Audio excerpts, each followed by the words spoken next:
नमस्कार। ये रामायण कथा पूरी तरह से श्रीमद् वाल्मीकि रामायण के ऊपर आधारित है। यदि आप इसका निरंतर श्रवण करते रहना चाहते हैं तो इस चैनल को सब्सक्राइब जरूर कर लें और आगे आने वाली सभी पॉडकास्ट के नोटिफिकेशन के लिए बेल आइकन को भी जरूर से प्रेस कर दें। अब हम सुनेंगे 43वां सर्ग। कपट मृग को देखकर लक्ष्मण का संदेह। सीता का उस मृग को जीवित या मृत अवस्था में भी ले आने के लिए श्री राम को प्रेरित करना तथा श्री राम का लक्ष्मण को समझा बुझाकर सीता की रक्षा का भार सौंपकर उस मृग को मारने के लिए जाना। वो मृग सोने और चांदी के समान कांति वाले पार्श्व भागों से सुशोभित था। शुद्ध सुवर्ण के समान कांति तथा निर्दोष अंगों वाली सुंदरी सीता फूल चुनते चुनते ही उस मृग को देखकर मन ही मन बहुत प्रसन्न हुई और अपने पति श्री राम तथा देवर लक्ष्मण को हथियार लेकर आने के लिए पुकारने लगी। वे बार बार उन्हें पुकारती और फिर उस मृग को अच्छी तरह देखने लगती थी।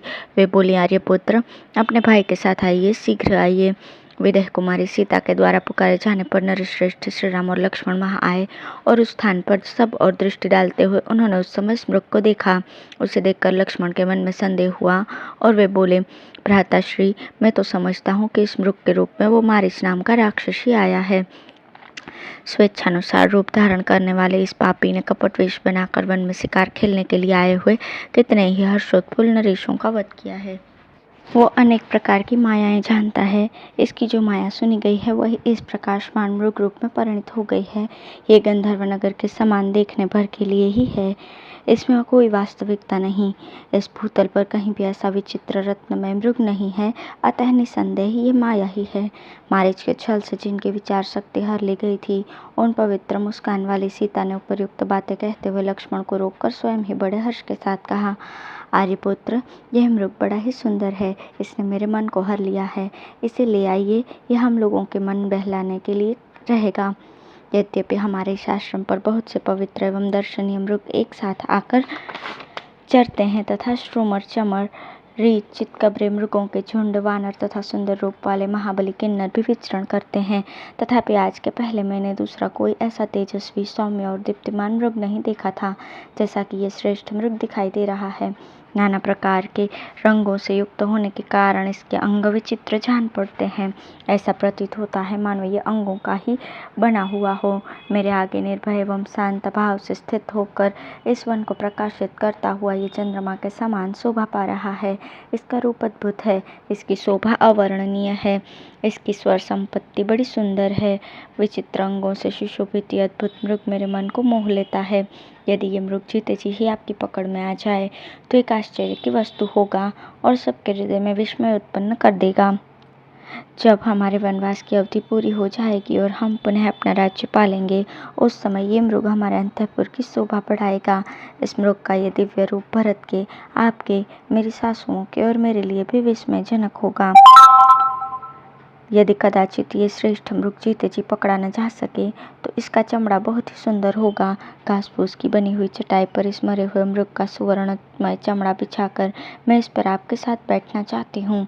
यद्यपि स्वेच्छा से प्रेरित होकर अपने पति को ऐसे काम में लगाना ये भयंकर स्वेच्छाचार है और साध्वी स्त्रियों के लिए ये उचित नहीं माना गया है, तथापि इस जंतु के शरीर ने मेरे हृदय में विस्मय उत्पन्न कर दिया है। सुनहरी रोम वाली इंद्रनील मणि के समान सींग, उदय काल के सूर्य की सी कांति तथा नक्षत्र लोक की भांति बिंदु युक्त तेज से सुशोभित उस मृग को देखकर श्री रामचंद्र जी का मन भी विस्मित हो उठा। सीता की पूर्वोक्त बात को सुनकर, उस मृग के अद्भुत रूप को देखकर, उसके ऊपर लुभाकर और सीता से प्रेरित होकर हर्ष से भरे हुए श्री राम ने अपने भाई लक्ष्मण से कहा, लक्ष्मण, देखो तो सही, विदेह नंदिनी सीता के मन में इस मृग को पाने के लिए कितनी प्रबल इच्छा जाग उठी है। वास्तव में इसका रूप है बहुत सुंदर। अपने रूप की श्रेष्ठता के कारण ही ये मृग आज जीवित नहीं रह सकेगा। देवराज इंद्र के नंदन वन में और कुबेर के जैत्ररथ वन में भी कोई ऐसा मृग नहीं होगा जो इसकी समानता कर सके। फिर पृथ्वी पर तो हो ही कहाँ सकता है। टेढ़ी और सीधी रुचिर रोमावलियाँ इस मृग के शरीर का आश्रय लेकर सुनहरे बिंदुओं से चित्रित होकर बड़ी शोभा पा रही हैं। देखो ना, जब ये जम्भाई लेता है तब इसके मुख से प्रज्वलित अग्निशिखा के समान दमकती हुई जिह्वा बाहर निकल आती है और मेघ से प्रकट हुई बिजली के समान चमकने लगती है। इसका मुख संपुट इंद्रनील मणि के बने हुए चषक के समान जान पड़ता है। उदर, शंख और मोती के समान सफ़ेद है। ये अवर्णनीय मृग किसके मन को नहीं लुभा लेगा। नाना प्रकार के रत्नों से विभूषित इसके सुनहरी प्रभा वाले दिव्य रूप को देखकर किसके मन में विस्मय नहीं होगा। लक्ष्मण, राजा लोग बड़े बड़े वनों में मृगया खेलते समय मांस के लिए और शिकार खेलने का शौक पूरा करने के लिए भी धनुष हाथ में लेकर मृगों को मारते हैं। मृगया के उद्योग से ही राजा लोग विशाल वन में धन का भी संग्रह करते हैं, क्योंकि वहाँ मणि, रत्न और सुवर्ण आदि से युक्त नाना प्रकार की धातुएं उपलब्ध होती हैं। कोष की वृद्धि करने वाला वो वन्य धन मनुष्यों के लिए अत्यंत उत्कृष्ट होता है। ठीक उसी प्रकार जैसे ब्रह्म भाव को प्राप्त हुए पुरुष के लिए मन के चिंतन मात्र से प्राप्त हुई सारी वस्तुएं अत्यंत उत्तम बताई गई हैं। लक्ष्मण, अर्थी मनुष्य जिस अर्थ का संपादन करने के लिए उसके प्रति आकृष्ट हो बिना विचारे ही चल देता है, उस अत्यंत आवश्यक प्रयोजन को ही अर्थ साधन में चतुर एवं अर्थशास्त्र के ज्ञाता विद्वान अर्थ कहते हैं। इस रत्न स्वरूप श्रेष्ठ मृग के बहुमूल्य सुनहरे चमड़े पर सुंदरी विदेहराज नंदिनी सीता मेरे साथ बैठेगी। कदली, प्रिय, प्रवीण और अवि की त्वचा भी स्पर्श करने में इस कांचन मृग के छाले के समान कोमल एवं सुखद नहीं हो सकती, ऐसा मेरा विश्वास है। ये सुंदर मृग और वह जो दिव्य आकाशचारी मृग है, ये दोनों ही दिव्य मृग हैं। इनमें से एक तारा मृग और दूसरा मही मृग है।